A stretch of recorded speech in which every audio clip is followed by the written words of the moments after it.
कि पूरे राम राज्य के वर्णन में जिस शब्द का सबसे अधिक प्रयोग किया गया है वो शब्द है सब।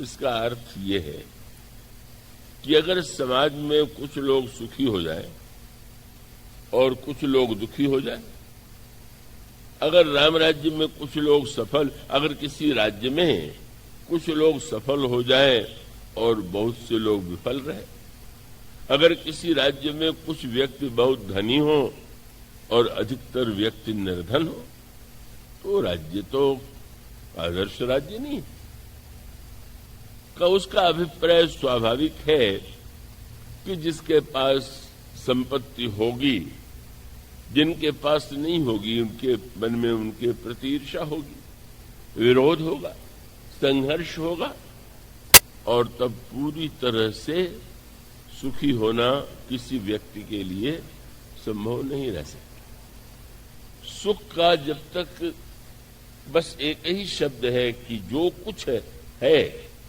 अगर वह सब के लिए होगा, सब सुखी, सब सच्चरित, बस सब शब्द का अर्थ है भिन्न भिन्न व्यक्ति नहीं, बहुमत नहीं, अल्पमत नहीं।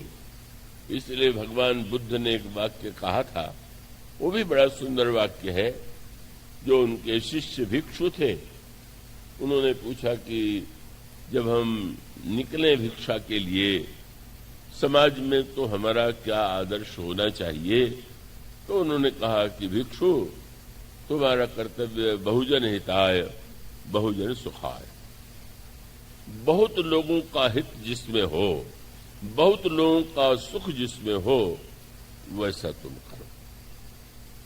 तो इसका अभिप्राय उनका यह था कि भाई अधिक से अधिक लोगों को, अधिक से अधिक व्यक्तियों को जिसमें सुख मिले और अधिक से अधिक व्यक्तियों का जिसमें हित हो, वही तुम्हारा लक्ष्य होना चाहिए।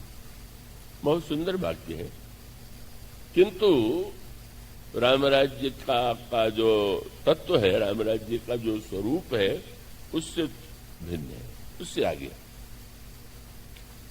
बहुजन हिताय बहुजन सुखाय, किंतु यहां एक नई दृष्टि गोस्वामी तुलसीदास जी ने दिया। मैं आशा करता हूं कि आपकी निरंतर नित्य बढ़ने वाली संख्या बता रही है कि आप गंभीर और कृष्ण कथा में भी रस ले रहे हैं। आप पूरी एकाग्रता से सुन करके उस समय का आप सदुपयोग करें। तो ये जो धारणा है, सब उसको बदल करके गोस्वामी जी महाराज ने इसमें परिवर्तन कर दिया। उनसे जब पूछा गया कि यह जो आप रामचरितमानस का निर्माण कर रहे हैं, आप कह रहे हैं मैंने नहीं बनाया, मैंने तो केवल शंकर जी की रामायण का अनुवाद कर दिया, तो क्यों कर रहे हैं आप? तो उन्होंने कहा कि अपने हृदय के सुख के लिए, स्वसुखाय। बहुजन सुखाय की जगह उन्होंने कहा स्वसुखाय, अपने सुख के लिए। और फिर पूछा गया कि आपके द्वारा जब कविता का निर्माण हो रहा है, तो फिर इस कविता का क्या उद्देश्य होना चाहिए? आप किसे मानते हैं कि यह कविता श्रेष्ठ है? तो उन्होंने कहा कीरति भनिति भूति भली सोई सुरसरी सम सब कर हित होई। कीर्ति, संपत्ति और कविता गंगा की धारा की तरह होना चाहिए।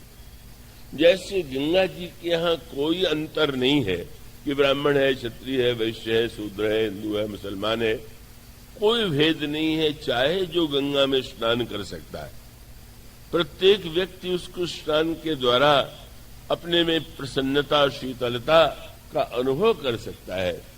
इसी प्रकार से कीर्ति, कविता और संपत्ति को भी गंगा के समान सबका हित करना चाहिए।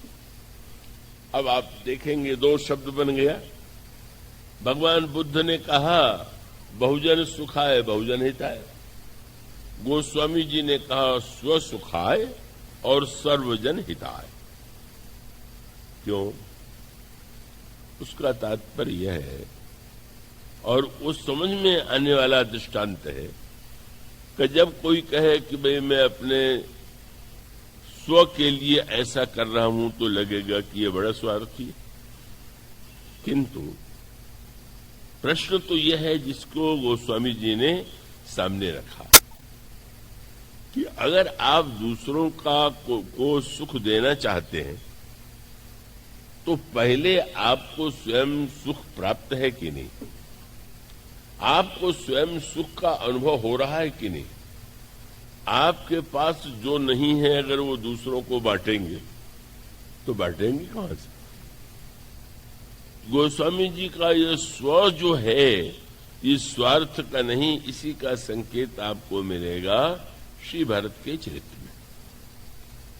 इसका अभिप्राय यह है कि अयोध्या की राजा अनाथ अनुभव करती है।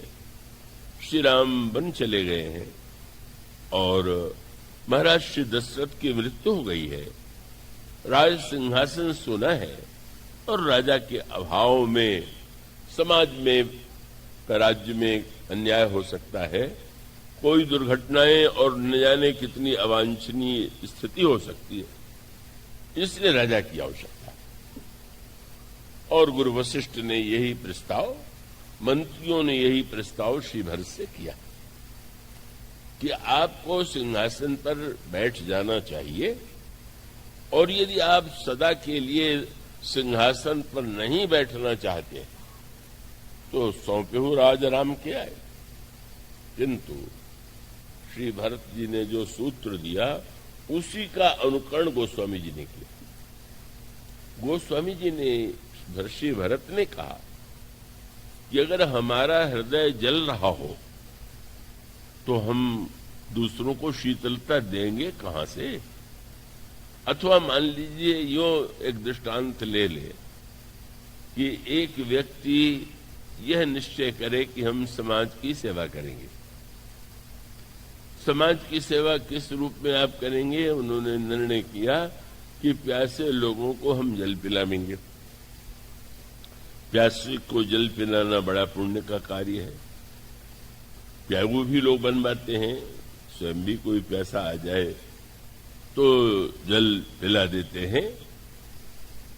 लेकिन गोस्वामी जी यह प्रश्न करते हैं, और ये जीवन का, समाज का सही चित्र है, कि मान लीजिए किसी व्यक्ति को ऐसा रोग हुआ है कि जो छूत से फैलता है।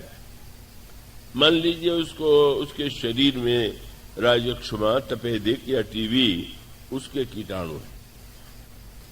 अब अगर वो जल दूसरों को पिलावेगा तो प्यासा तो जल जरूर पिएगा, और पिएगा तो तुरंत उसकी प्यास भी मिटेगी। लेकिन तुरंत प्यास मिटने में उस जल के साथ उसके शरीर का जो कीटाणु है रोग का, वो भी तो सामने वाले के शरीर में बैठ जाएगा। आज तो उसकी प्यास बुझ गई, पर वो रोग फिर थोड़े दिन में पनपेगा, रोग उसके शरीर में आवेगा, उसके छूत से दूसरों के शरीर में आवेगा। इसलिए रामायण का सूत्र यह है कि आप स्वार्थी बनना भी सीखिए। परोपकार की भाषा बोलना सरल है, निस्वार्थ सेवा की बात करना सरल है, लेकिन जितने सेवक बढ़ते जा रहे हैं उतना समाज में मन का रोग भी बढ़ता जा रहा है। हमारे तो परिचित कवि हैं, उन्होंने कहा कि भाई स्थिति तो ये है कि किसी बाग में फूल लगाया गया तो ये सोचा गया कि फूल के लिए माली तो चाहिए, पर वो कवि व्यंग में कहता है कि बाग का दुर्भाग्य कि इतने हुए माली कि बाग में फूलों के लिए जगह नहीं खाली।